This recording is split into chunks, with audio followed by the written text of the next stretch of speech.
Hello friends, welcome to my channel.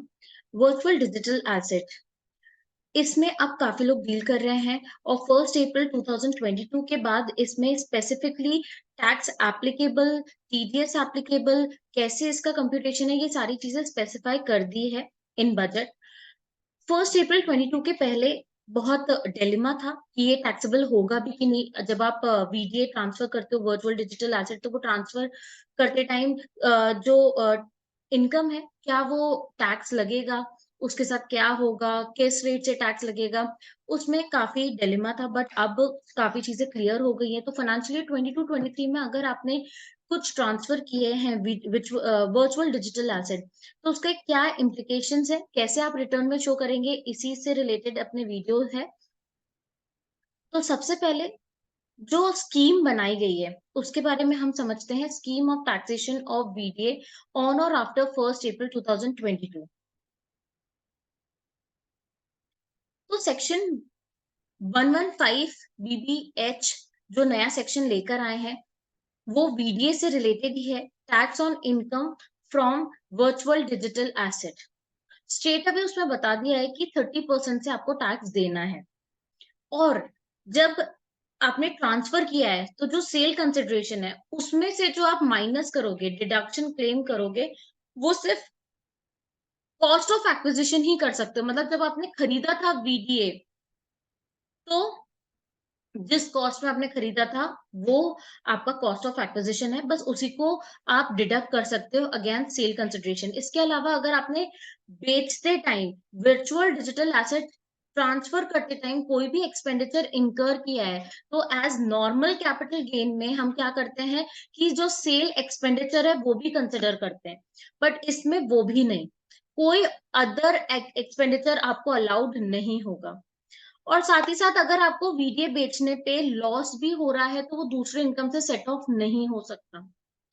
कोई बात नहीं, नहीं हो रहा तो क्या हुआ, हम कैरी फॉरवर्ड कर लेंगे और नेक्स्ट ईयर जब हम फिर से वर्चुअल डिजिटल एसेट बेचेंगे तो जो इनकम होगी हम तब सेट ऑफ कर देंगे। ऐसा अगर आप सोच रहे हैं तो ये भी नहीं हो सकता, क्योंकि carry forward of loss is also not allowed in virtual digital asset. मतलब अगर आपको नुकसान हुआ है, तो ना आप उस नुकसान को दूसरे इनकम से सेट ऑफ कर सकते हो, ना उसको कैरी फॉरवर्ड कर सकते हो कि नेक्स्ट ईयर हम अगर इन गेन करते हैं तो उसी से सेट ऑफ कर लेंगे। नहीं, आपको चुपचाप 30% से टैक्स देना है। अगर इनकम हुई है, लॉस हुआ है तो भूल जाओ। अब ट्रांसफर की बात करें, तो ट्रांसफर का मतलब क्या है। अब जब ट्रांसफर की हम बात कर रहे हैं, तो ट्रांसफर क्या होता है ये भी हम जान लेते हैं। तो सेक्शन 2 सब सेक्शन 47 हमें ट्रांसफर की डेफिनेशन बताता है। तो अगर आपने सेल किया है तो सेल तो स्पेसिफिकली ट्रांसफर माना ही जाता है, तो वो ट्रांसफर में आ गया। पर एक्सचेंज, अगर आपने वीडीए के अगेंस्ट में दूसरा वीडीए लिया है, कैश में आपने सेल नहीं किया, एक्सचेंज किया है वीडीए को,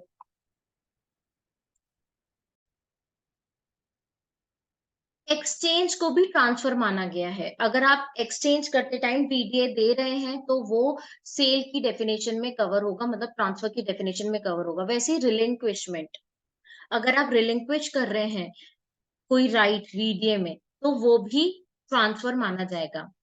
एक्सटेंग्विशमेंट ऑफ एनी राइट, ये भी ट्रांसफर की डेफिनेशन में आएगा।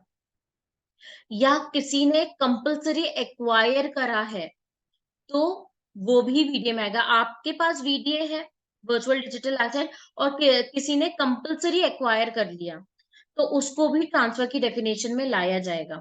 या फिर आपने वीडीए को, वीडीए आपका कैपिटल एसेट है, आपने उसको सोचा कि अब मैं इसको बिजनेस, इसके बिजनेस करूंगा, सेल ऑफ वीडीए। तो कैपिटल एसेट को स्टॉक इन ट्रेड में जब आप कन्वर्ट करोगे, तो जो कन्वर्जन है वो भी ट्रांसफर की डेफिनेशन में आता है।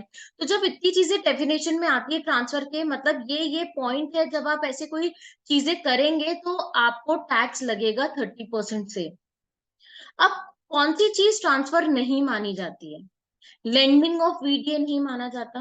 Any distribution of asset in kind to its shareholder, कोई कंपनी वीडीए डिस्ट्रीब्यूट करिए टू इट्स शेयर होल्डर, तो वो ट्रांसफर नहीं माना जाता है।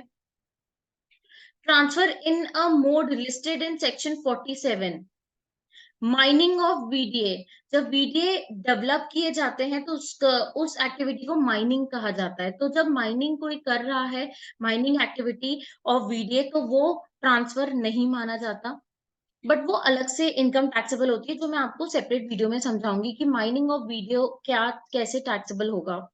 Transfer of VDA without consideration, अगर आपने विदाउट कंसिडरेशन ट्रांसफर किया है तो वो भी ट्रांसफर की डेफिनेशन में नहीं आता।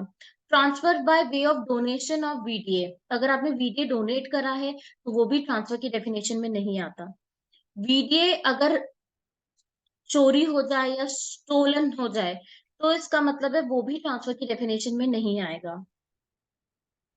तो हमें ट्रांसफर अच्छे से समझना है, तभी पता चलेगा कि वीडीए टैक्सेबल हो रहा है या नहीं हो रहा है।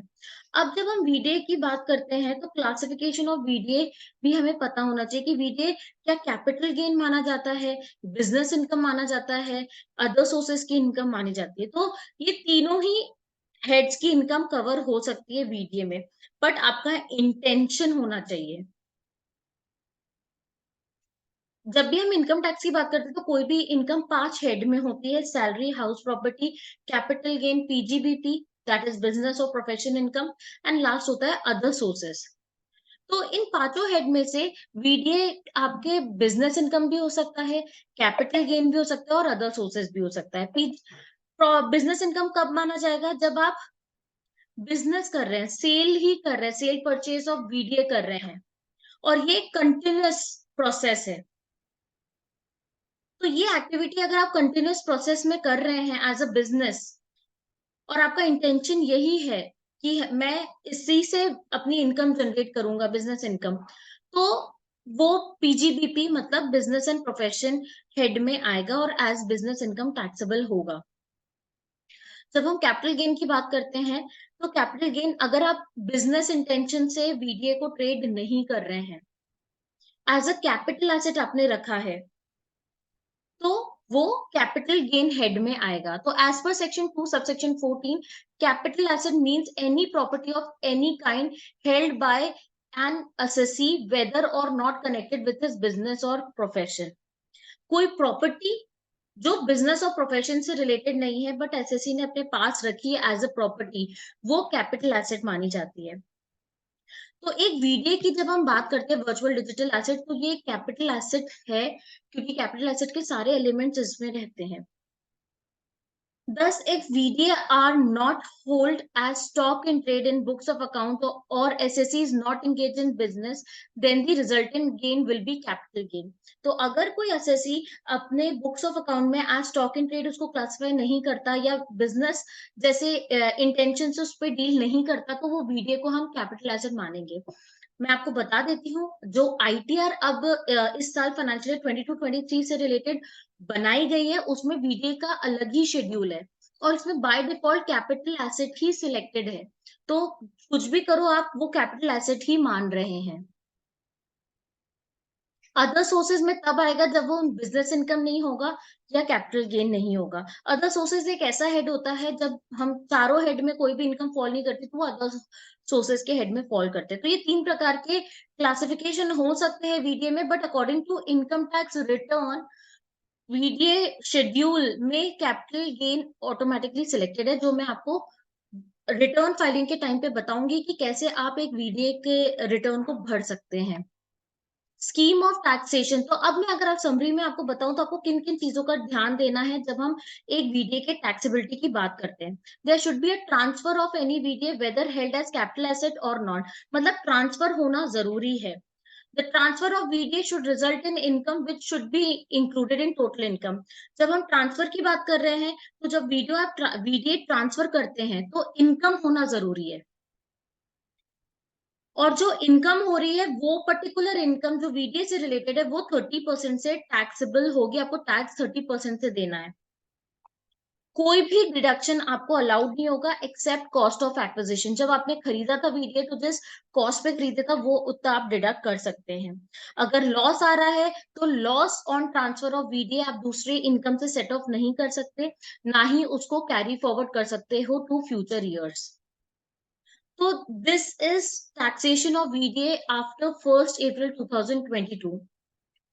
अभी इसमें कैसे आपको डॉक्यूमेंट्स देखने हैं, क्या रिटर्न फाइल करना है, ये भी एक अलग ही डिटेल वीडियो है। क्या इंटरक्रेसीज हैं, जब हम वीडियो की बात करते हैं, ये सारी चीजें मैं डील करूंगी।